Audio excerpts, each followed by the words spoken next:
Hey everybody, my name is Oladimeji Ajegbile and you are listening to The Simple Creative. This is a podcast about turning simple ideas into creative ones. And my guest today is Micheal Okoh.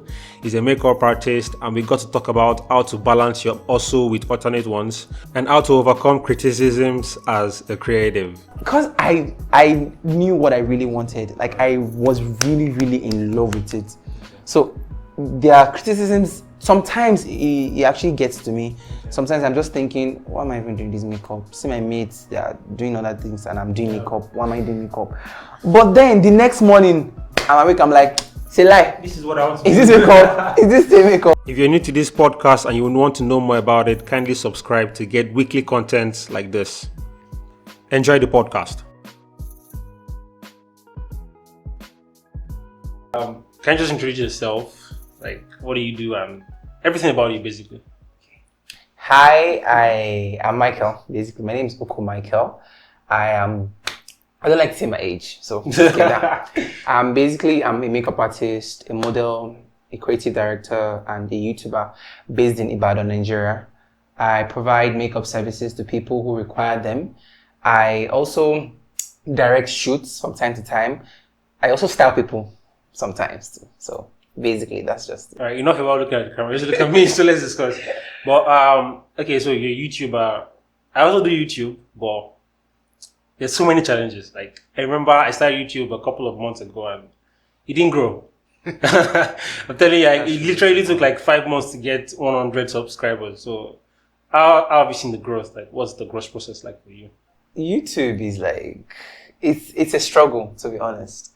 Most people tend to get tired along the way because they are constantly working, they are putting out content, they're editing videos and making videos, and they're not really getting that, they're not really hitting that mark. All right. But I think growing on YouTube actually has to do with your passion.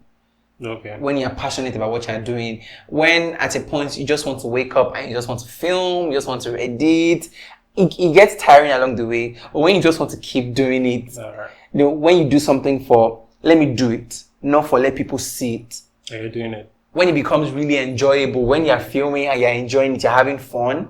So I think that's just one major challenge I had with YouTube was the fact that the total number of people that actually watch my videos are not subscribed. Sure. And I'm like, just click subscribe. Like, it will kill you. It happens to everyone. And it goes all across all social platforms like Instagram, even up to WhatsApp. Like, people will literally just see your status or But they your won't post. click a link. They won't click a link. They won't respond. They won't tell you you're doing fine. So Nothing. I think what you said is actually important. Like, if your passion will drive you, let it drive you. So nobody care. Like, you shouldn't care about what people really think. Definitely. But in a place, you should actually care a little bit. Yeah, of course you should. But you know, your passion should be higher than what I don't know how to put it.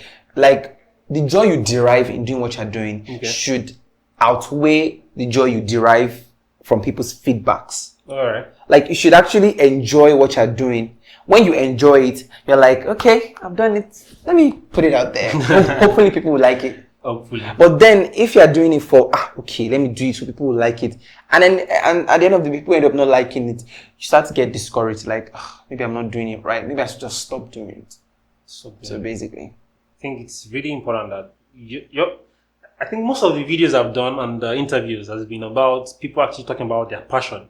Like, the passion is one of the major things that actually drive you into creating things. It's a major. Because take for example, if you constantly keep uploading on Instagram because you want people to like, and they don't like, eventually you get tired. Like, of course, why should I keep doing this? Like, why am I even doing it in the first place? All right. So you said you do makeup. Yes. Like, how did that start? I get this question like on daily basis, to be honest. Okay, let's go down the memory lane. Basically, when I left school, that was when I left secondary school. I think that was 2015. Yes. That was when the whole transformation videos began to reign, the whole before and after video. Oh, I remember that. I used to be so curious, like, how do people go from this to this? I used to be so amazed, like, how is this even possible? Right. So I said, okay, let's give it a trial. While I was giving it a trial, they brought about this training, this free training that said, okay, you can learn makeup, hair making, anything. You want? Anything you want, basically, for free. That's what they said. That's what they said. That's what they said. So it was like 3 days into the class, they were basically doing like theory. We haven't started doing like practicals and all. So they said, okay, now that you guys are in the class, you have to pay 5,000 naira. Like this 5,000, this is what we're able to get a certificate and also to participate in the class.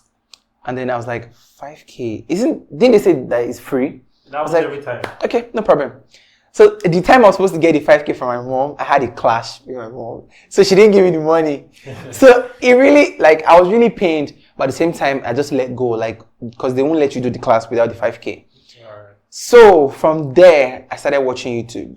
Okay. So I would watch, like, I started buying things by the roadside. And then I said, let me just buy it and see how it works. My sisters, shout out to you guys if you're watching this. My sisters really came through for me because I would literally disturb them every day. I wanted to just practice on their face. I was doing rubbish, trust me. But to me, I didn't know I was doing rubbish. Because when you start something, like, it has to be very bad at the beginning. Of course. Because if you try to start with a fresh looking, perfect thing, you're probably not creating anything. Like, I was always practicing. Trust me, my face also suffered for it. Like, I would literally do makeup looks like 3 times in a day. Okay. I would do one, clean it, do another one. Because I was really enjoying it. Even though I was doing nonsense, I had no idea what I was doing. Like, I started watching YouTube over and over and over. And one thing I've come to realize is practice actually does make perfect. Trust me. Now, I think really if you practice the right thing. Okay, yes. Practice the right thing. If you practice the right thing, it makes it perfect. Because yes. I've seen a couple of people, I think I mentioned it before on the podcast, that someone comes to you and tells you, what do you do? And then you start listing like about 10 things. And the person is confused, like, oh, so which one do you actually do? Like, let me know so that I can employ you for this particular job or not. Because you hear I'm a graphic designer, I'm a web designer, I code, I do this, I do all that. And there's nothing really you're doing. Like, nobody knows one particular thing. But you know, so what's your take on being able to have one thing you're doing, like have a focus and still have the other hobbies? Just let it be one thing and then have hobbies. Do you think like does that make any sense to you? To me, I feel like you can multitask. Yeah. Before I started makeup, I used to do, like, I'm also a model too.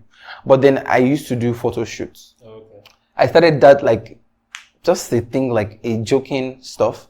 But then people started knowing me as a model. That's how I started basically. Before I took the makeup thing really, really serious. Okay.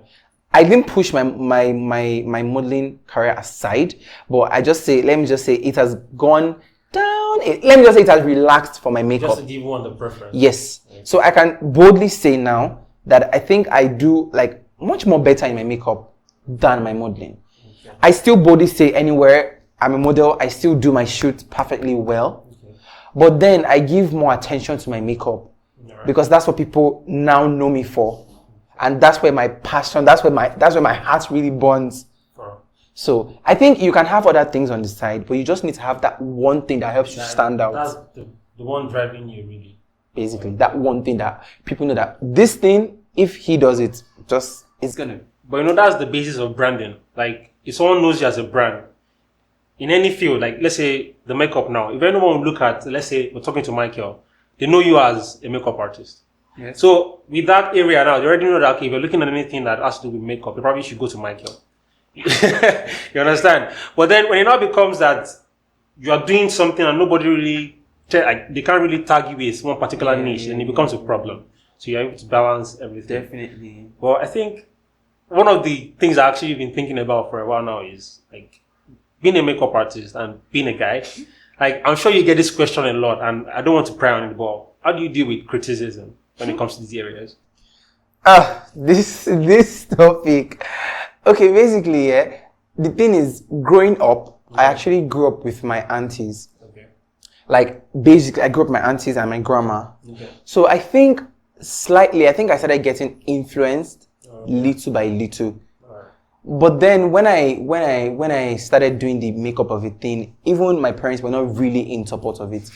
Because they were like, trust me, there are a whole lot of other things. It's not like they were saying you can't do it. But they were like, are you sure this is what you want to do? Are you certain? You want to pursue this? When I started, a lot of my money was going into this, like my feeding money, everything.